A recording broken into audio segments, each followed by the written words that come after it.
Welcome to the show. My name is Charlton with Big C. This is Charlton and Big C Sports coming to you worldwide on the Big C Sports Network, on the #1 network in the United States of America. And Big C Sports has been voted the #1 sports show in the universe, according to Big C and them good old boys down south. I want to say bienvenidos to all of our listeners across the pond in London, England, as well as Paris, France, and of course you good old boys in Canada. I'm not going to leave you out the Big C drop over in Africa. I know I get a lot of hate mail from them good old boys, Big C, so we do want to say thank you with the Big C tribe for following Big C Sports, and we love you in Canada, like I always say. Whoa, Canada! Happy 2018, Canada, but Big C, there's no one we love more than you good old boys down south, in the land of the free, in the home of the brave. Big C, how's it going for you good old boys?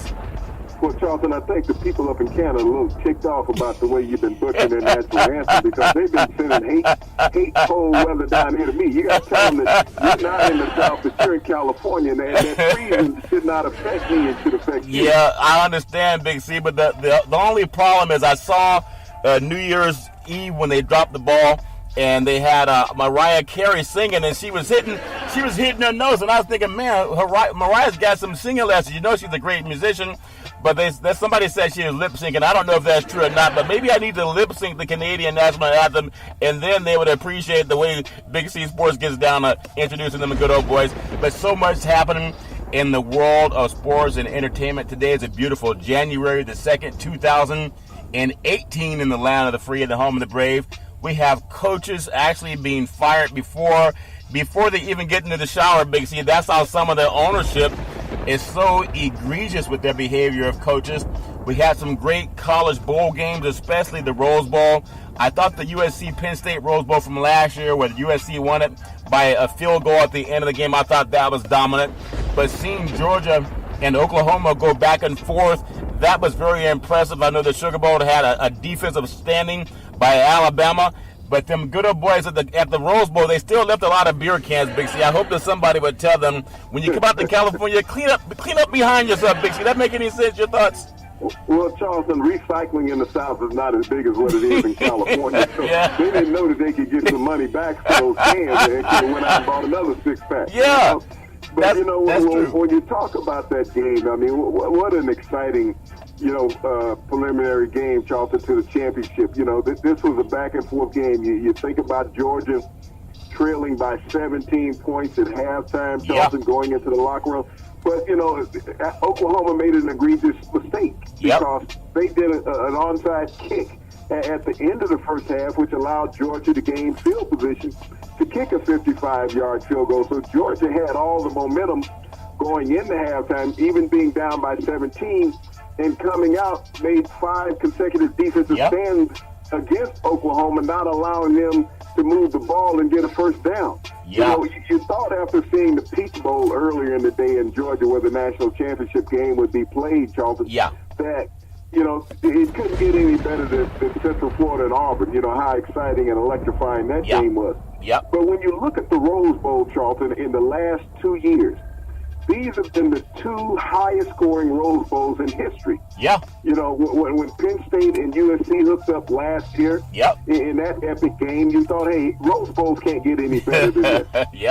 And then all of a sudden we come out and see this another 100-point performance, Charlton. In 2 years, 200 points have been scored in the Rose Bowl. You think about that in bowl games. That's electrifying. And in a sea of red, in a valley of green out there in Pasadena, what an electrifying and wonderful sight to see. A packed stadium with 100,000 people for a college bowl game. It's funny.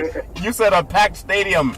Isn't that what we've been talking about? Regionalize these games. And I know you're going to get the national championship and the quarterfinals. They will sell out, but a lot of other games didn't. But go right ahead, Big C, your thoughts on the Rose Bowl and the great game. I mean, you look at it, the performance that was put on by Anderson, the running back from Oklahoma, with over 200 yards rushing. But then when you think about Michelle and Chubb from University of Georgia combining for over 300 yards on the ground, people have always thought that, over the past decade that the run game was gone in college football. This was a showcase of groundsmanship when you think about it. And these 2 programs have a history of illustrious running backs, Heisman Trophy winners such as Herschel Walker and Billy Sims. Yep. You know, great running backs of the past. You know, got people in the Hall of Fame. You know, Davis played there, and you know, Hurst. You know, these are great running backs that have played at these universities. Oh, yeah. But to see the dominance of these games, neither one of them played defense, I don't think. I mean, the defenses were watching the game. Exactly. But, you know, isn't it nice to see? Because they always say defenses win championships. Well, hell, last night, an offense put you into the national championship game. Yeah, that's very true, Big C. I do want to say this segment is sponsored by your Northern California Cadillac dealers, home of the all-new Cadillac Escalade, the standard of the world. And when you go by and test drive yours, tell them Big C sent you. Big C, I do say you good old boys down south, really, you guys live in class.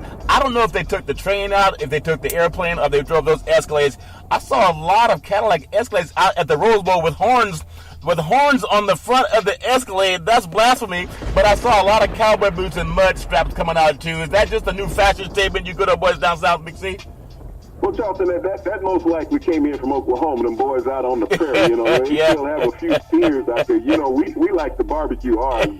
Yeah. There they like to let them graze. So, you know, That's funny. That most likely came from there. But, you know, when you think about this national championship carousel, Charlton, and everybody talks about parity in college football.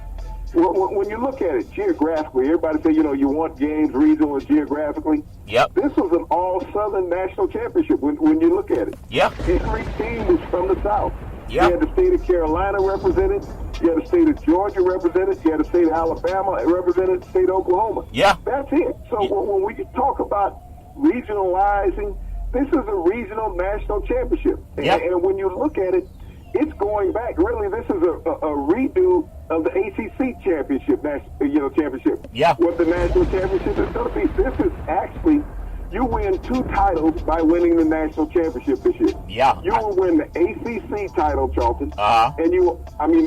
SEC title. Yeah. And you also win the national championship. Yeah. Never in the history of college football has that been done before, Charlton. Yeah, and I see why a lot of the people that are, when we talk about conference alignment, the SEC didn't always have Missouri, and I'm sure, even though Missouri did win one of the divisions a couple of times, I'm sure they're more of a Midwestern program. They have nothing to do with the SEC, and I know they let in Texas A&M, but that's more of a Southwestern Conference program, even though they went in for the money because the TV money is a lot bigger in the SEC, Big C, so a lot of people want to get in on that cash cow. But I look at what happened last night with the Rose Bowl. Number one, I don't know who does the grass keeping for the Rose Bowl, but that grass is so beautiful. It looks like AstroTurf. And when you watch the game, there were not a lot of divots. I'll tell you, didn't you guys just legalize marijuana in that state? No, I don't know. From what I've heard, they know how to keep green out there in California. Okay, Well, I saw that on the news. Well, everything green is legal in California, so. I don't know what the mixture of seeds are that they're doing in that turf. Yeah. But I didn't see players always getting up off the ground too fast. That's funny, Big C. I can't confirm or deny about that, Big C. That might be what Donald Trump would call fake news with all that sticky green stuff. But I do know this. When you bring that point up, can you believe of all of the news stories that are anti-marijuana all over the country, except for up in Colorado and now California, when they actually opened the news story after we just had, the great bowl games and we have the NFL getting ready for the playoffs, Big C, they're talking about the marijuana experiment with California, and what they talked about more than anything else, they talked about how much money the state of California is going to rake in, Big C. Isn't it amazing what people do for money when you put money on the table? They're no longer concerned with will it get kids hooked on something that's safer than cigarettes, Big C. Your thoughts? Well, Charlton, it is safer than cigarettes to a degree as far as medicinal purposes. Yeah. But when it comes to tax revenue, you're talking about generating billions of dollars of revenue for a state, in a state that's been troubled with other scenarios of losing money. Yeah. When other states see the windfall financially that California will receive from the tax benefits from marijuana, Charlton, it's going to be an open door policy across the country. Yeah. The tobacco industry will almost cease to exist. When you look at this. This is something that, people, it used to be legal in America. Yeah. Other than a racist law that was passed in the late 40s, Charlton, to make marijuana illegal by the tobacco industry's lobbyists, pushing real hard to make it say that, it would make white women in peril from black men because it made them very virile being on marijuana. Yeah, whites are using more marijuana than blacks were. Just like everything in society, whites have always consumed more than blacks have. More watermelon, more chicken, all of those things, Charlton, because you just have to look at the population and see what the numbers are to know who's consuming what. Yeah, you can see. It's a financial benefit for a lot of people, and hopefully this money, Charlton, will filter into education and medical recovery in California. Yeah, they're already doing it for medical purposes, Big C. That's why sometimes if you trust science more than these people who run around toting the Bible, we all can say we believe in God and whatever universal power we believe in, but science is pretty accurate for everybody. If you're rich and poor, then you can say if you're rich, well, thank God, God made me wealthy. Like a lot of athletes, they want to thank God after they run, 85 yards for a touchdown. They want to thank God. A lot of people who don't have any resources, they also want to thank God for letting them open their eyes, Big C, and we all appreciate that.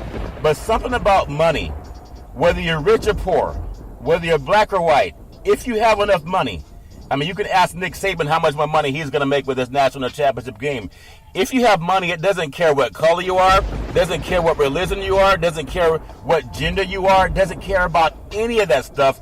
You can go in and buy some food, some clothing, and shelter. And now the state of California, we talk about these bowl games and how much money people are making from the sports business, but it's going to be trumped, no pun intended, by this marijuana income tax that's going to hit the state of California. Talk about why that's as important, Big C, as talking about any other legislation when we talk about rebuilding our communities all over this country. Big C, your thoughts? Well, Charlton, this is something that's sorely needed, and the feds really haven't approved this yet. But I like what the states do. The feds right now are trying to push a lot of things off on state level. Yeah. And so by having states take control of their own destiny, their own financial entities, Charlton, when you look at California, it was already the 7th largest economy in the world. In the world, not the country, in the world. Yeah. So, look at where the economy is going to go now, because a lot of that illegal marijuana sales will become legal. Now, how is that going to cross over into sports? That is the part right now that hasn't been really looked at. Yeah. Because you have things now that are totally legal in the state. And the last I checked, there was almost a dozen professional sports teams in California. Not only sports teams, but how many colleges are there in California? Oh, a lot. So if something is legal in a state, I'm trying to figure out how is certain leagues and levels going to govern as far as the NCAA, the NBA, Major League Baseball, the NFL, Major League Soccer, Charlton. How are they going to govern? Because we're looking right now at Colorado. We're looking at the state of Washington, and now California, where it's a statewide legal usage. And so a player can fail a drug test in California because he can be associated with people that are utilizing marijuana. He doesn't have to directly smoke it. He can be affiliating with these people and fail a drug test. Well, I think, how are the leagues going to handle this, Charlton? I think they're going to handle it, Big C, the same way they do alcohol. They'll probably say if you have they can do breathalyzer test or whatever, and there's always that second hand that gets to people. But I think that ties in so well with the sports business because, let's just be honest, a lot of athletes suffer with a lot of pain. And a lot of athletes, they use something other than what's prescribed to them by their team physician to take away the pain. It's not like they're trying to be irresponsible. And when I watched the Rose Bowl game last night, you talk about how beautiful the green grass is. And that was some green grass, Big C. I'm starting to wonder what they did put in some of that fertilizer that them good old boys put out there. But they did have some brown spots on the outside of the Rose Bowl. A lot of beer was spilled out. I guess they got to let the people from the South know that these cans are for the beer can to go in once it's empty, Big C, not to pour it around the can. I just thought that's funny. But, you bring up something. And we'll talk about it all the time because the money issue is there. Now, when you just talked about this, in fact, you've been talking about it a long time. When people say, well, how do we pay these student athletes? We don't have the money for it. The state of California just passed a gasoline or registration tax by Governor Brown to help repair the roads. I hit 4 or 5 potholes just driving down to the Golden One Center where they have a game in town tonight with Charlotte's in Sacramento. But when you think about this new found revenue that's coming into the states, there's no way that you can make me believe that the universities somehow, some way, won't get their hands on this for their research labs, that they're going to get grants from the state of California to do research. And when they research, they're not just going to test it on mice. Big C, your thoughts? Well, Charlton, when you speak about the universities, and all universities have a commissary store, whatever you want to call it. Yep. Now, this opens up for universities to be sellers of this product, Charlton, because they can all open up their own dispensaries because they're state legislated, okay? Yeah. So think about the resources that could come into these universities in California, because we know many of the students are going to consume this product. Yep. And that's why I said crossing over to the athlete. Yeah. How do you get, this from not passing a test when these athletes are going to be directly affected by this? Yeah. But since they've made it legal in California, they need to allow universities to have their own dispensaries. Yeah. There's so much smoking on campuses, nationwide, worldwide as it is. Yeah. And you're not going to stop the people from using it that want to use it. Nope. So this would be a great revenue stream for the university to allow them to offset some of the costs and revenue shortages that they have, and especially with your President Trump talking about the immigration ban, think about the number of students who may not be allowed to come back into the United States, and that revenue is going to be lost by universities. Yeah, that's crazy. Hopefully we can get a clear head on that, and maybe they'll even make that legal in Washington, D.C., so people can relax a little bit more, Big C. But, the Rose Bowl, obviously, the granddaddy of them all, probably the best bowl game this year, period. And I want to get your thoughts going forward. I know that Georgia ran very well against Oklahoma, and Oklahoma, they're accustomed to playing a high-scoring games, those shootout, football games. There will be no shootout game against Alabama. They're going to have to come with some defense, and they're not going to score as much on Alabama as they did on Oklahoma's defense. If in Alabama, they're probably going to get around 20 to 30 points in that game, because I think Clemson's defense was a little bit quicker than Georgia. I mean, Clemson's defense gave up about 50 points, almost 50 points in the game. And, not Clemson, but when you look at Georgia's defense, about 50 points. Well, Alabama looks like they have their moonshine back, Big C. They look like their legs were under them. They were not practicing as hard in practice. I think Nick Saban learned a little bit about letting them rest. How does Georgia contain this Alabama team that just held Clemson to 2 field goals, Big C? Your thoughts? Well, Charlton, they held them to 2 field goals, but the biggest problem I have with that Alabama game is like we get these games that are basically meaningless earlier in the day. Well, when that game kicked off at the Sugar Bowl, Charlton, it was 9 o'clock at night. Okay? It was 9 o'clock at night. What college football game, what football game, period, kicks off at 9 o'clock at night? I don't care what region of the country you're in, but when you're kicking off a football game, Charlton, at 9 o'clock, these kids are tired. They're not accustomed to playing at that time of the night. So I can understand the low scoring in the game, Charlton, because of you're saying you want to get this in prime time. But why wasn't the Rose Bowl started at noon? 1 o'clock, Charlton. If that's when that game should have started. Or realistically, why wasn't the Sugar Bowl played first? It's more in the Eastern time zone, Charlton. Put the Sugar Bowl on first, then bring the Rose Bowl in. It's a night game. It can be played. California, you guys got that tropical weather out there. So it wasn't like it was going to be freezing. But even in starting the Rose Bowl, Charlton, at the time that you started, it should not have started after 1 p.m. in the afternoon. I agree. Which would have been 4 o'clock in the Eastern time zone, Charlton. And then you kick off the Sugar Bowl because you got these elaborate halftimes. These games stretch for 4 hours. Oh, yeah. Too much. The Sugar Bowl for 5 o'clock, Charlton, Eastern time. And let that kick off. So allow these teams the time, Charlton, for their bodies to be acclimated for. You're not accustomed as a college player. And so when I see the score of that game last night, you're having these players that, okay, you're going to kick off at 9 o'clock tonight. Normally your game is over. You've had a shower at that time.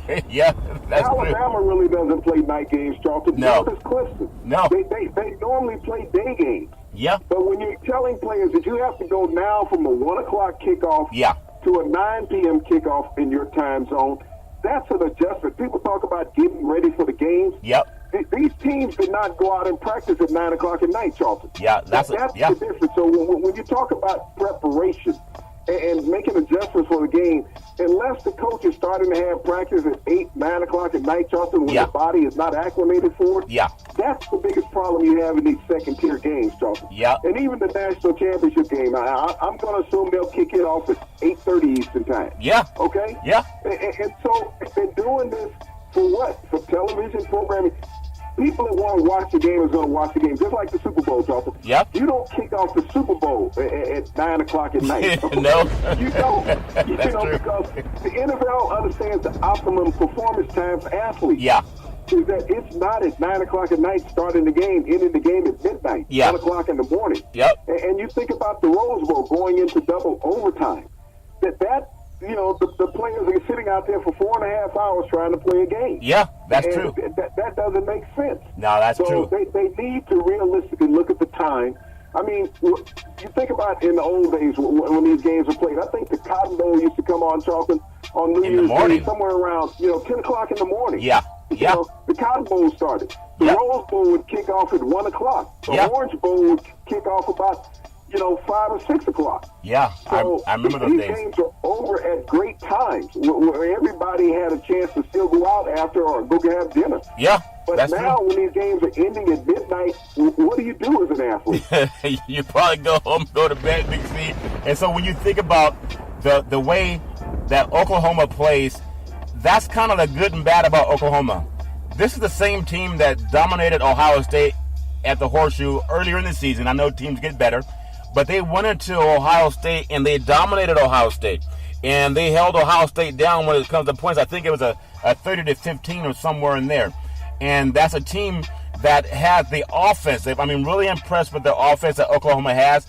I thought there were times when they should have maybe tried to be a little bit more aggressive in the game as far as throwing the ball. But they did have a great running game, so you can't really knock a team that scores nearly 50 points and they still lose. That's all on the defense. And then Georgia, to not have the best passing game, their running tandem, you've talked about it all year, Big C, how dominant these two running backs are, and the fact that they don't turn the ball over much, even though they had one turnover. I think Michelle's his name, had one turnover that was scooped up and returned for a touchdown. Give me your thoughts as a Georgia guy that's going into Alabama, playing Alabama. You know you're not going to get 50 points. In fact, you may have a hard time cracking 20 against that defense. How would you attack Nick Saban's defense? Because I think he's 11-2 in championship games. Big C, your thoughts? Well, he might be 11-2, Charlton, in championship games, but also there's two factors there's one factor we've talked about before with Nick Saban. He hasn't won a championship since Lane Kiffin left. Okay. Neither has he won a championship since Kirby Smart has left. His opponent in this game, although Nick Saban has beat his assistant coaches in 11 consecutive games. All right? He's done that. But he's never faced Kirby Smart or a team this well coached before. Okay, Kirby Smart understands all of what Alabama's defense is going to do. Half of the players on his defense, on the Alabama defense, he recruited. So he knows these players very well, Charlton. The thing about what Georgia does now, Charlton, is by running the ball so dominantly. That's what Alabama hasn't faced all year, is a team that runs the ball consistently. Okay? That's one of the things they haven't faced. And when you look at Alabama's margin of victory this year, Charlton, it's not that vast. They've been in some nail biters this year. They have not been a dominant offensive team. If you think about this game against Clemson, they had two key turnovers that led to scores. Okay? The pick six. Wasn't like Alabama went up and down the field on Clemson. You got a pick six and another turnover that leads to a touchdown. So when you talk about a team moving the ball up and down the field, Georgia demonstrated that. Now, will they score 55 points again? No, Charlton, they won't. But I think that they have enough offensive firepower that, and when you look at the games that Alabama's had close and even the game that Alabama lost, Charlton. To Auburn. Georgia kind of equals what Auburn did. When you look at it at face value, they have that same type of offense that Auburn had. Auburn dominated Alabama by running the football, Charlton, mixing in the pads. Their freshman quarterback, Fromm, has grown up. He's played well. Jalen Hurts has played well all season at Alabama. So when you look at him statistically, Charlton, he didn't pass for 2,000 yards in the regular season. Let me get your thoughts, Big C, on the Heisman Trophy winner and Baker Mayfield. And we know that obviously the Heisman Trophy comes with a little bit of controversy based on what he's done throughout his career in the offseason and even the games grabbing crotch. There was a segment where after the game, there was a player from Georgia saying, keep a humility or be humble or something of that nature. You're young college kids, so sometimes your ego's going to speak more than you think. And just give me your thoughts on if he improved his chances of being an NFL quarterback. I know he's a great college guy, and if he can do the same thing at the next level that he did in college, he'll have a successful career. But what would, as a defensive guy, what would concern you about making Baker Mayfield, say, a franchise quarterback the same way, say, Troy Aikman was back in the day when he started at Oklahoma, but he finished up at UCLA? But your thoughts on what would make him a good pro player, Bixie, your thoughts? Well, Charlton, what he has is the tenacity to play. He has leadership qualities on the field where he's vocal and he gets in the ear and the face of his players to let them know we need to pick up the pace. Yeah. When you look at Baker Mayfield in the second half, and a lot of people didn't notice it, Baker Mayfield took a knee to the ribs. I saw that. Second half on a sack. Intentional, too. And that was intentional. Yep. It wasn't a mistake. When the player came in and drove his knee into his rib cage, Yep. which kind of knocked the wind out and made him bruise his ribs, Yeah. that was an intentional act. And Yeah. he was down on the ground when this happened, and Yep. no flag was thrown. Yeah. And so they can say incidental if they want, but that was an intentional act. I It know was I'm a intentional. defensive player. Okay? You've done it yourself a couple times. Yeah, I know what happens in this situation. You bring that knee. Yeah. And he was injured from that, Charlton. Yeah. So it took him a while to get his faculties back in the second half, and everybody kept saying, well, he's not the same player. No, he wasn't. He was injured. Yeah. And so when you have targeting call, Yep. targeting is more than just one part of the body, Charlton. And you're not supposed to hit a quarterback when he's down on the ground. I agree. He had already been sacked. The play was over, and a player comes in and throws a knee into the ribs. But Baker Mayfield, I don't have any problems with him as an NFL quarterback. Yeah. And it's already been dispelled about stature in the NFL that you have to be 6'4" or above. He's just like Drew Brees. He's like Drew Brees. Well, I go back to Fran Tarkenton, Charlton, the original quarterback out of Georgia. Okay, Yeah. Fran Tarkenton, when he retired, held all the NFL records for a quarterback out of the University of Georgia. Yeah. So it's been done before, Charlton. There's been many other small, diminutive quarterbacks that have had success. Doug Flutie never got the chance he should have gotten in the NFL, and when he did, he was successful as any quarterback that was playing. Drew Brees, the fastest quarterback to 70,000 yards in NFL history, is only 5'11". People still rank him at 6 foot, but he's 5'11", Charlton. Yeah, Bob Look at Greasy. Tyrod Taylor. Yeah. Look at Tyrod Taylor in Buffalo. Yeah. He's made the playoffs after even being benched, with the Nathan Peterman experiment that they should have fired the coach over. If any coach should have been fired, he should have been fired. Yeah. So when you look at the diminutive quarterbacks, what Baker Mayfield brings to the table, Charlton, is what a lot of people don't want to see. Yeah. I look at him as a smaller version of a Deshaun Watson. Yeah. The kid has been a winner. The odds have been stacked against him his entire life. Yep. He was a walk-on at Texas Tech, and he beat out all the recruited quarterbacks and started as a true freshman walk-on at Texas Tech, Charlton, under Mike Leach. Yeah. When Mike Leach was let go, he left. Yep. Okay? Yeah. He walked on at Oklahoma, Charlton. Think about it. He beat out all the scholarship quarterbacks at Oklahoma and won the Heisman. Yeah. So when I'm looking at a quarterback, don't tell me about Sam Darnold, okay? Who panics all the time. Yeah. Don't tell me about him. Don't tell me about this kid Anderson out there in Wyoming that nobody even knows who he is, okay? Yep. And he didn't have a winning record in college. Don't tell me about these kids that are so-called by your friend Mel Kiper. He's not my friend. The proof is in the pudding. When a guy wins, it's like African-American quarterbacks, Charlton, in college. Yep. All they do is win, but then we find out, well, he's only a good athlete. Yeah. Okay? Yep. Damn, he could win in the college level. He could beat all the white guys ranked 1, 2, and 3 in the draft, quarterback-wise. And then when they get to the NFL, Mike Trubisky, what did he have? Mitch Trubisky, he had, 3 wins this year? And he was the starting quarterback with the best. But, his upside is tremendous. His ceiling, that's the same thing they said about Tom Savage, the quarterback at Houston. Yeah. His ceiling was there when he was at Pittsburgh. You look up and down all the quarterbacks, Charlton, that did not make the playoffs this year in the NFL as starters, okay? Yeah. They all have a tremendous ceiling, Yeah. okay? They're all tremendous NFL bodies. But damn, they can't make the playoffs. Your cousin in Washington, $50 million in 2 years. Yeah. And now I'll take his money, Big C. Definitely will take all that money that they're paying Kirk Cousins over there for the Redskins to not make the playoffs. But Snyder doesn't know how to count. I guess he has somebody else handling his money.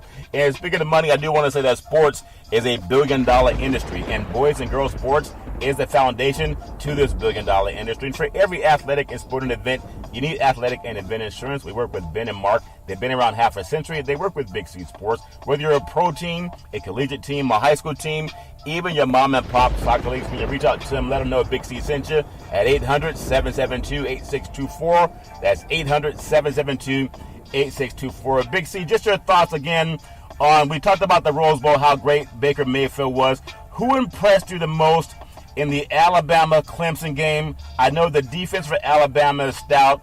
I know they just seem to be consistent, but you're right, a couple of turnovers.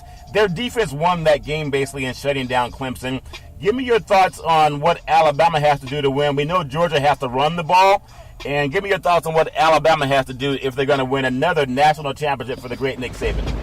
Well, Charlton, Jalen Hurts has to rise up and above what he's done all season and even at the end of last season. Yeah. He has to find a way to get at least 250 yards in the air against Georgia. If he does not pass for at least 250 yards in the air against Georgia, they're not going to win the game. Bo Scarborough is not as effective as he was a year ago prior to the knee injury. Yeah. It takes him a while to accelerate at running back. So they're left with one running back, Henry, 34. That's it. Yeah. And Ridley at wide receiver, you know where he is, so you just double cover him. There's no other threat on the Alabama offense. So unless he can find a way, Jalen Hurts, to get at least 250 yards in the air, he has to put on a semi-Baker Mayfield performance. Yeah. And when you look at when they lost to Auburn, Charlton, in the SEC championship, Stidham put 250 yards in the air against them. Yeah. That was the biggest difference in the game, is that Jarrett Stidham could throw the ball. Yeah. This is one of the things that Georgia is not accustomed to, playing against a team that can throw the ball. You saw that with Oklahoma in the first half. Yep. As long as Mayfield was throwing the ball, they had problems. Yep. But when they injured him and he couldn't throw the ball anymore, they didn't have any problems. They became a one-dimensional team. Big C. And that's what Alabama has been for the most part, is a one-dimensional team, because you think about it, you played 12, 13 games. Yeah. And your quarterback doesn't have 2,000 yards passing. You're not an offensive threat. Yeah. You're a secondary thought. Yeah. Your running game has gotten you to that point, as well as a stout defense that you possess. Yeah. So without improving their offense against Georgia, Alabama will be in for a long night. Yeah, it's going to be an interesting game to see. The coaching staffs know each other. They come out of that same system. Georgia's kind of built like Alabama athletically wise. They have some very good-looking athletes, Big C. I want to cover on a few more things that happen in the world of sports, and I think we'll start seeing 8 teams more talked about being in the national championship picture over the next 5 seasons. I want to jump to the NFL. It's been a coaching carousel, and in particular, one guy, and I know Jack Del Rio just fired Ken Norton Jr. a couple of weeks ago, but they were saying he's the reason the defense failed. And sometimes you're supposed to riot with people that bring you to the dance, okay? But because he turned his back on a guy that helped his team win the AFC, they got their first playoff appearance last year, and the first time in like 14 seasons, and you let go of the defensive guy because the offense is not scoring points. They're so callous, Mark Davis. They fired Jack Del Rio before the press conference after they lost to the Chargers. Big C, your thoughts on how low that is? Your thoughts? Well, Charlton, it's like karma. What's a good time to fire somebody? Yeah. When did he fire Ken Norton? No one knows when he fired Ken Norton. He got rid of him. Yeah. But, what's the proper time to fire somebody? If you're going to get rid of them, you're going to get rid of them. Yeah. When you fire somebody prior to the end of the season, is that lack of character? I mean, we see that all the time in college and professional football. Yeah. That happens. When you're going to get rid of a guy, it's no need beating around the bush. You just do it. Yeah. There's nothing proper about losing a job. I don't think any American who has ever lost their job will have empathy for a professional coach who makes millions of dollars losing his job. Okay? And you think about it. If you're in the workforce, in the public workforce, and you have a performance like some of these coaches that get fired, Charlton, you wouldn't have been around long enough. And so how do they fire somebody in the everyday world? Do they fire them before work starts, or do they fire them after they work the shift? Okay? That's the same thing with this. So I can't be empathetic to a head coach because as a former player, when you get released, how do you think a player feels, Charlton? Yeah. When they get released from training camp. Yeah. Before when they had 4 preseason games, Charlton, and you got cuts every week. You've gone into 2 weeks of training camp. You played 2 preseason games. You get cut. Yeah. So what's the proper time to cut that guy? Hell, if you'd have given me 2 more weeks, I might have made the team. That's true. So I don't feel empathy towards any head coach who's let go. Yeah. You have control of your organization. It is a product of what you produce. And when you lose control and you've lost direction, yep. You can't sit there and tell the owner, well, this is how, you don't write a memo, this is how to fire a guy. Yeah, that's true. Well, let me get your thoughts. Let me get your thoughts on this, because the Rooney Rule, they're going to bring in Gruden because they want somebody who's washed up and hasn't coached in almost a decade, Big C, but he talks on TV. If they look at John Gruden's record, he was not even a 500 coach. He had 2 good seasons in Oakland, okay? And I know the Tuck rule with New England kind of cheated them out of the chance to win over New England in that playoff game. But outside of that, he has a Super Bowl under Tony Dungy's crew, not someone that he put together from scratch.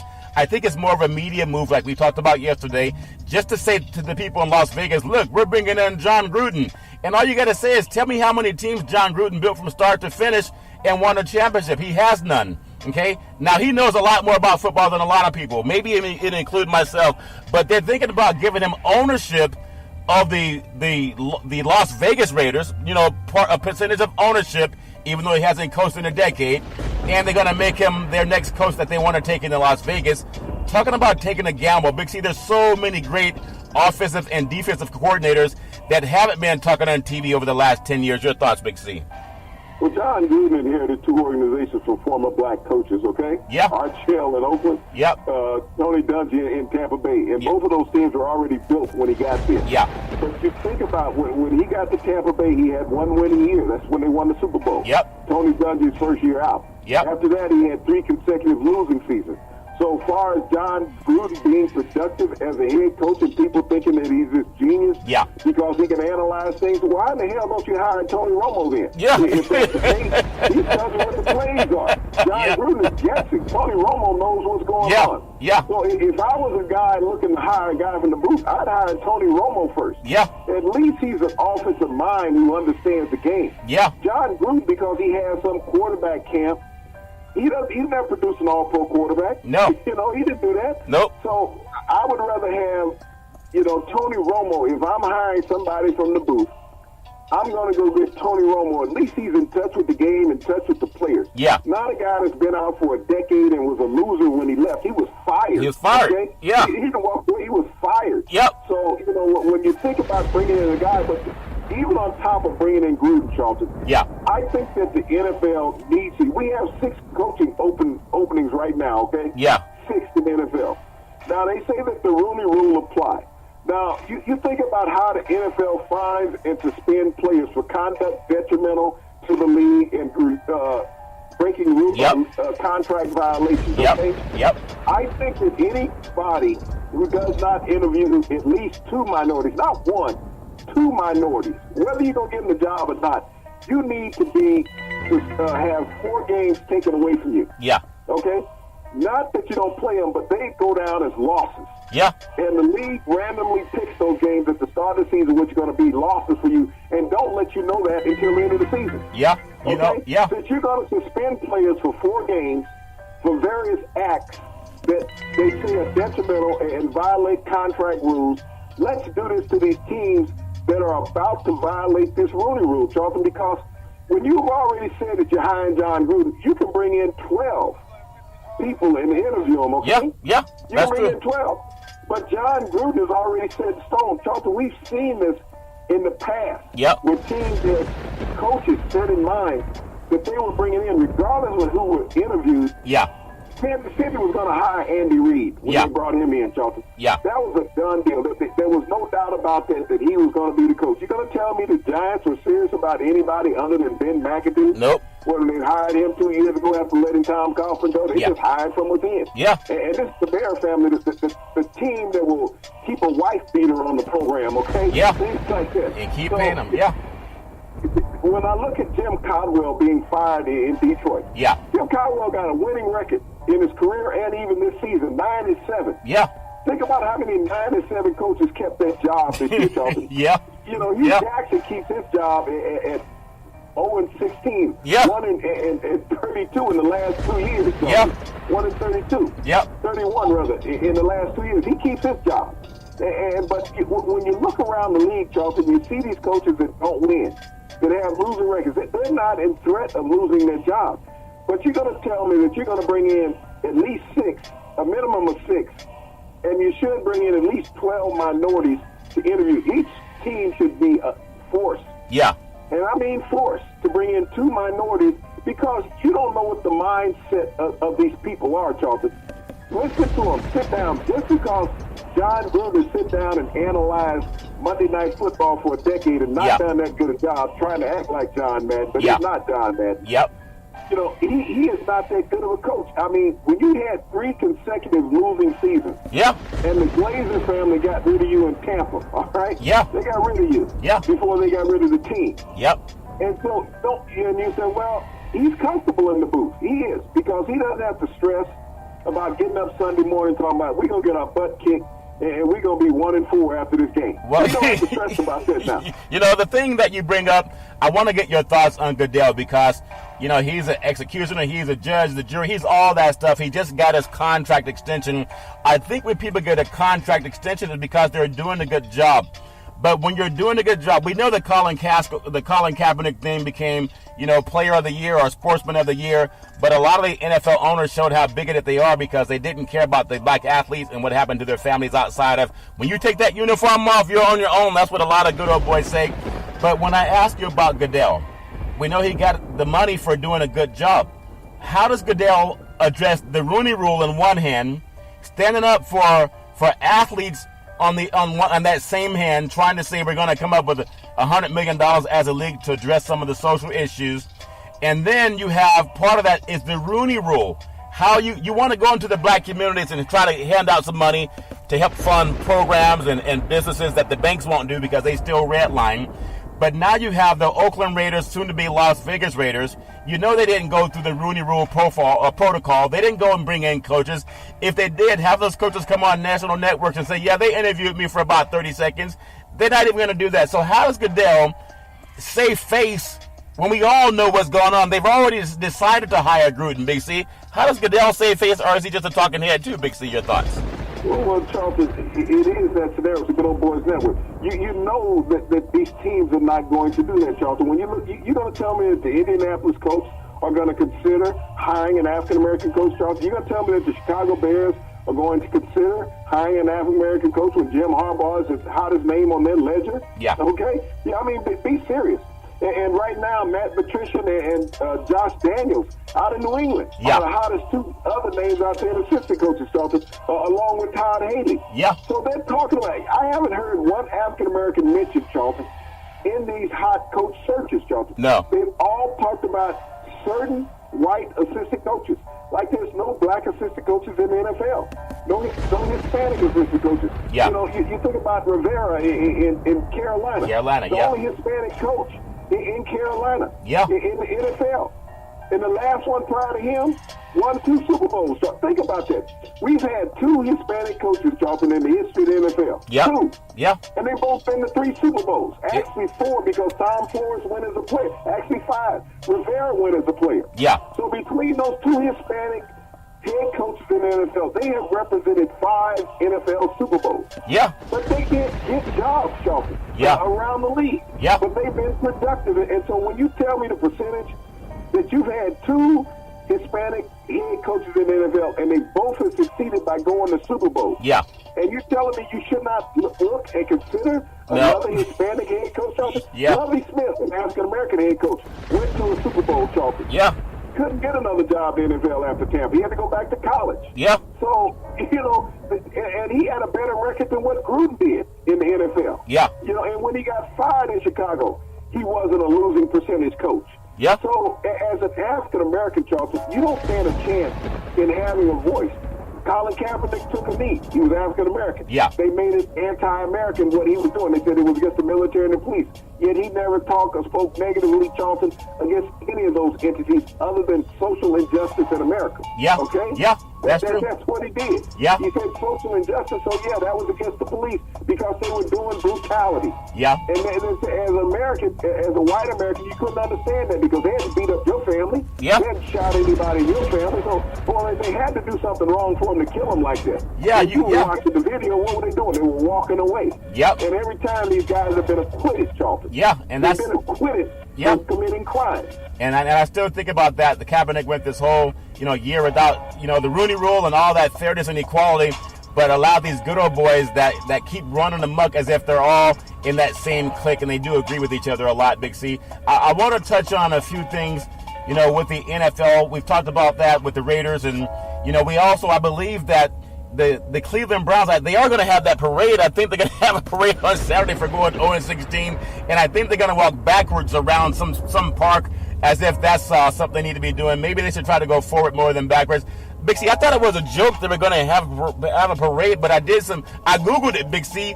Can you believe they're actually celebrating a team that goes 0-16, Big C? Your thoughts?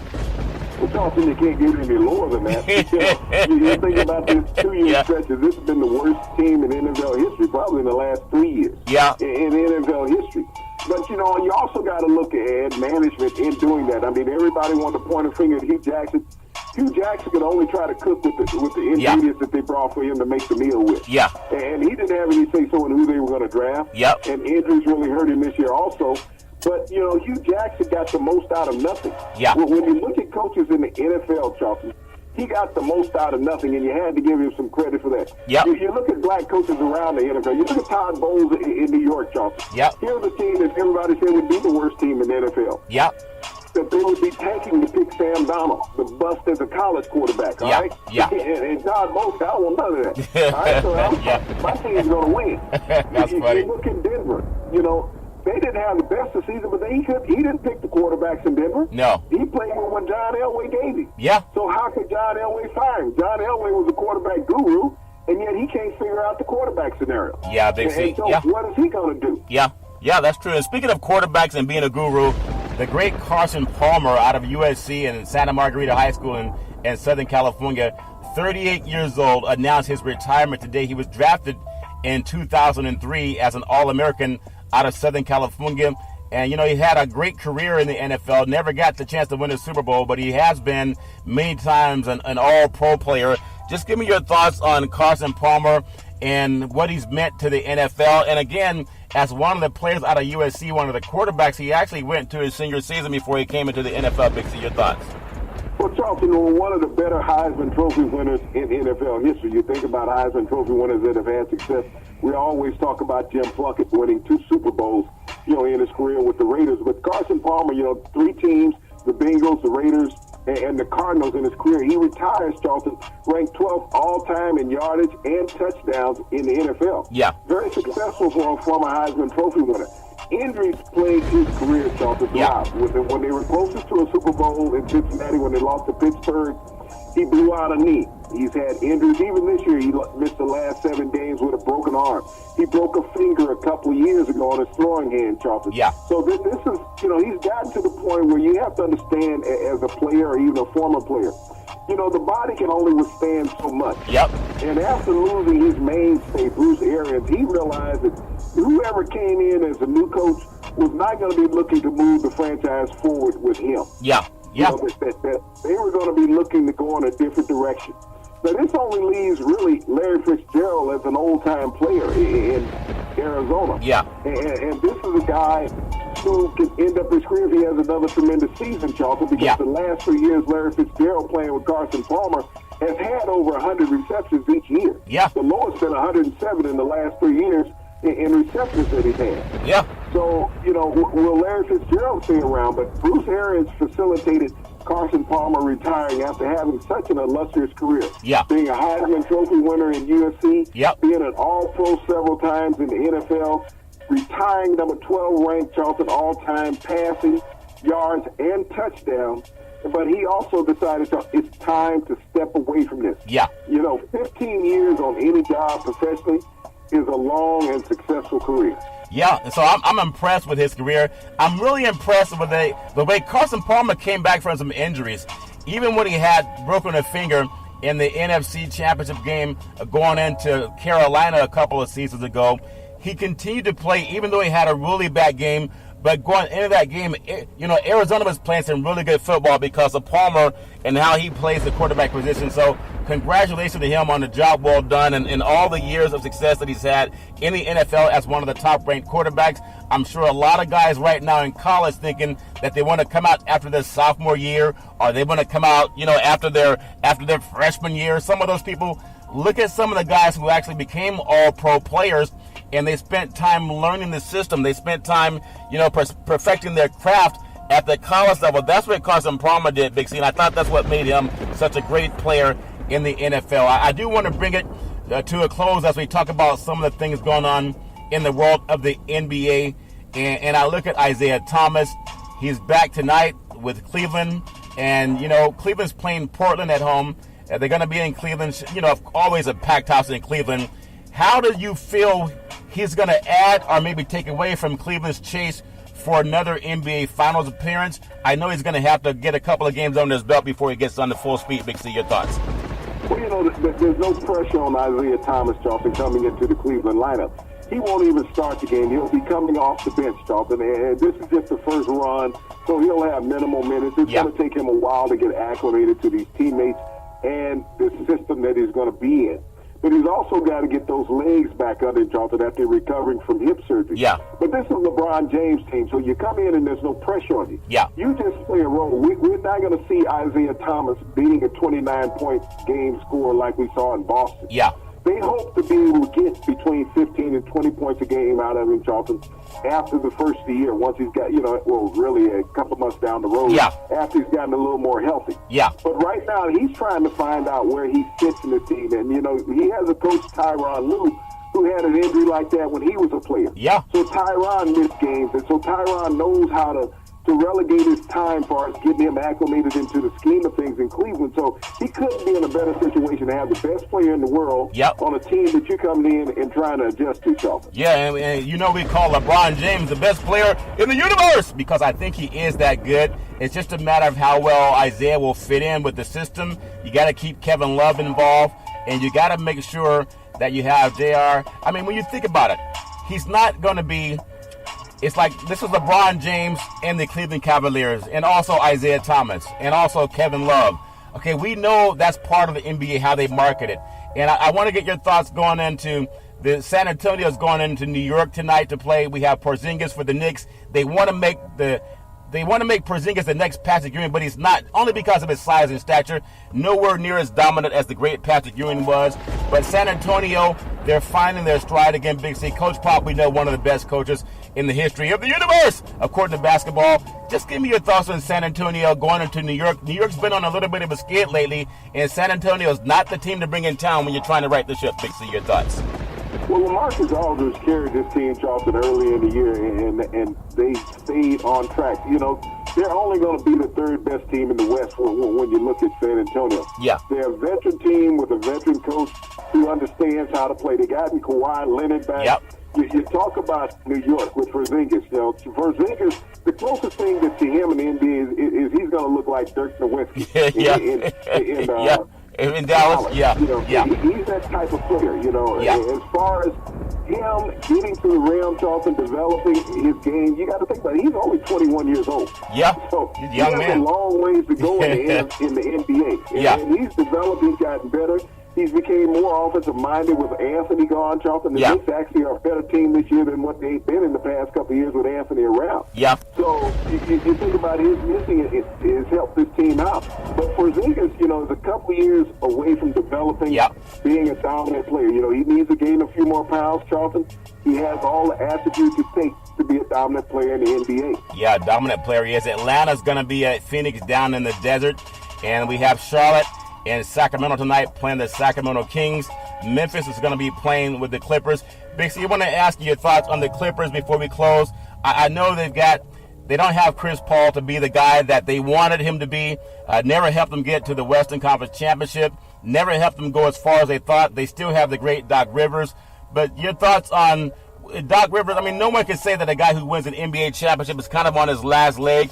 But if they can't advance past the first round in the playoffs this year, do you think he'll look for greener pastures in another organization, or will he stick it out with the LA Clippers that are still second fiddle to the Lakers, even though they're just about the same kind of teams? Big C, your thoughts? Well, Johnson, you know, when you look at the NBA, I mean, how many teams are relevant in the NBA? Yeah. You know, when you look at the Western Conference, they're only the fifth best team in the Western Conference when you look at it up and down the board. They're not that solid of a team. Yeah. You know, they've had injuries. You know, Blake Griffin has never played an entire season. He always finds a reason to get hurt. Yeah. Chris Paul always got hurt while he was there. He got hurt when he went to Houston this year. Yeah. So to find players that can stay healthy, you got DeAndre Jordan, you know, your best trade commodity on the team. They should have traded him. Yeah. And got some players back in exchange because he can really help another team that's a competitor in the NBA. Yeah. But this, when you look at this team, Charlton, and you don't have a go-to guy. No. You know, it's like in football. You have to have go-to guys on a team to be a winning organization. Yeah. You got to have a top quarterback. You got to have a top offensive tackle. You got to have a top pass rusher. You got to have a top cornerback. Yep. You got to have a top linebacker. This is what you don't have with the Clippers. Who's the point guard? Austin Rivers, coach's son? Yeah. You know, nepotism runs wild on that team. Yeah. Blake Griffin's supposed to be the superstar, but he's always hurt. Yeah. You know, DeAndre Jordan's a great defender. Yeah. But he can't shoot a free throw. Yeah. So, you know, this is a team of a lot of misfits. Yeah. I do want to finish with this point, though, when I look at the NBA and how great it is.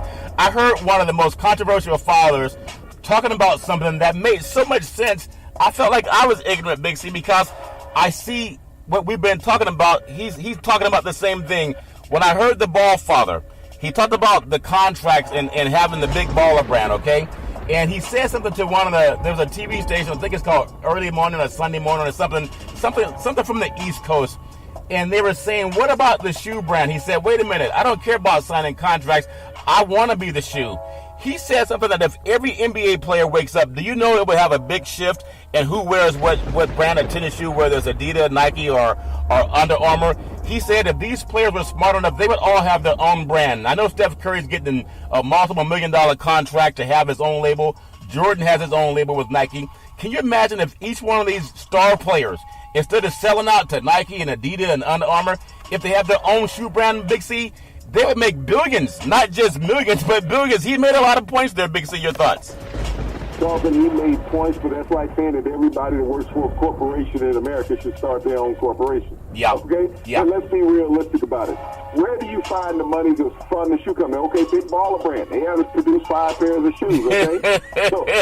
I know you got your pair, Big C. I know you got yours. but think about how realistic you are, Charlton. That's like saying, well, why do you buy a car from GM? Yeah. Okay? Yeah. Why don't you start your own car company and make billions? Yeah. Why do you buy a car from Mercedes? Yeah. Why don't you start your own car company and make millions? Yeah. Charlton, how do you start a shoe company when there's only 4 sneaker companies in the world? Yeah. All right? 4. Yep. Yep. They own everybody else. Yeah. And think about that. This is what Trump says. We're going to bring industry back to America. All right? Yeah. How do you build the plant to produce the product, Charlton? How do you get the raw materials, the textiles in to produce it? How do you go out and hire labor force? Now, I understand what he's saying, start your own shoe company. Yeah. Okay, you got to go out and get your shoe patent to start with, all right? Yeah. Not only that, you got to get your designers. You got to get all you got to build a plant, all right? If you're going to build a plant here in America, yeah, or are you going to go overseas and build this plant? Well, Donald showed us where to go build. He's going to follow Phil Knight. No, you need, where are you going to get this few $100 million? You're going to take every bit of your contract and invest in a shoe company and hope that it makes it? Think about this, Charlton. How many NBA players are? We've talked about that. Yeah. There's 700 NBA players. Yeah. 700. If that. No, it's not even 700. It's 250 NBA players. Take it back. Yeah. 250 NBA players. So you're going to go out, and how many superstars are there, Charlton? So of this 250 NBA players, let's say, Charlton, there's not 50 superstars in the league. Yeah. All right? We got 20 superstars in the NBA. 25. So you're going to go out and make 25 shoe companies? Not only that, Charlton, you're going to pay the other players on your team to wear your product.